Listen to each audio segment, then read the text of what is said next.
पवनः तुष्टन्ताम याति प्रकृति विकृतायते, अर्थात हमारे पर्यावरण प्रदूषण के कारण सभी प्राणी नष्ट हो जाते हैं, हवाएं क्षातित हो जाती हैं और प्रकृति शत्रुतापूर्ण हो जाती है।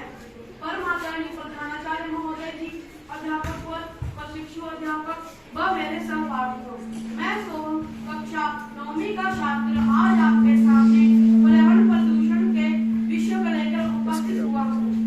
प्रकृति का मत करो शोषण, प्रकृति का मत करो शोषण, यह करती है सबका पोषण, यह करती है सबका पोषण।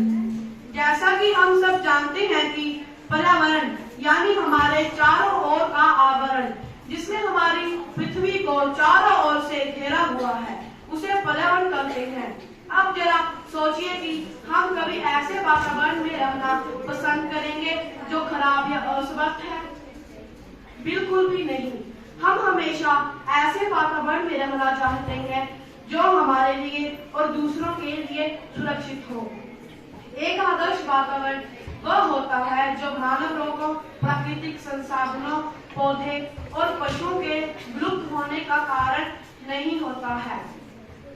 इस वर्ष 5 जून पर्यावरण दिवस की थीम है प्लास्टिक प्रदूषण का समाधान, #बीट प्लास्टिक पॉल्यूशन। अभियान के तहत हम समाधान खोजने और इनसे निपटने के लिए एकजुट हुए हैं। प्लास्टिक प्रदूषण एक वैश्विक संकट बन गया है जो हमारे पर्यावरण को खतरे में डाल रहा है। हर साल लाखों टन प्लास्टिक कचरा हमारे महासागरों, नदियों और सागरों में इकट्ठा हो जाता है, जिससे हमारे ग्रह यानी पृथ्वी का दम घुट जाता है और आने वाली पीढ़ियों पर इसका बहुत बुरा पड़ता है। अब समय आ गया है कि हम एक स्टैंड लें, अपनी जिम्मेदारी स्वीकार करें और सामूहिक रूप से प्लास्टिक मुक्त भविष्य की दिशा में काम करें। जन जन तक संदेश पहुंचाना है, जन जन तक संदेश पहुंचाना है, प्लास्टिक मुक्त पर्यावरण बनाना है, प्लास्टिक मुक्त पर्यावरण बनाना है। प्लास्टिक प्रदूषण को कम करने में पहला कदम जागरूकता है। हमें अपने पर्यावरण पर प्लास्टिक कचरे के प्रभावों के बारे में खुद को और दूसरों को शिक्षित करना होगा। प्लास्टिक सड़ने में हजारों साल लग जाते हैं, जिससे हमारा पर्यावरण प्रदूषित होता है।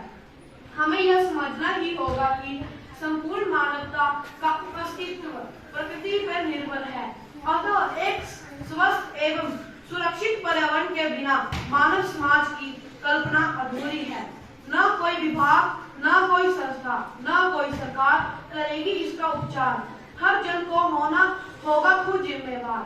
आओ हम प्रण लें कि हम वर्ष में कम से कम 10 पौधे लगाएंगे और उनकी देखभाल भी करेंगे। प्लास्टिक का उपयोग बंद कर कागज या कपड़े से बने थैले का प्रयोग करेंगे। हम टेक्नोलॉजी का उपयोग करके ऐसा भविष्य बनाने का प्रयास करेंगे जहां प्लास्टिक एक खतरा नहीं बल्कि एक मूल्यवान संसाधन होगा। अंत में मैं बस यही कहना चाहता हूँ कि यह बातें कहीं जुबानी या किताबों में न रह जाए, बल्कि हमें जीवन में उतारनी होगी। हमें याद रखना चाहिए कि प्रकृति से हम हैं, हमसे प्रकृति नहीं। बंजर धरती की अब यही पुकार, बंजर धरती की अब यही पुकार, प्लास्टिक का करो बहिष्कार, प्लास्टिक का करो बहिष्कार। बंजर धरती की यही पुकार, बंजर धरती की यही पुकार, पेड़ लगाकर करो मेरा श्रृंगार, पेड़ लगाकर करो मेरा श्रृंगार। जय हिंद, जय भारत।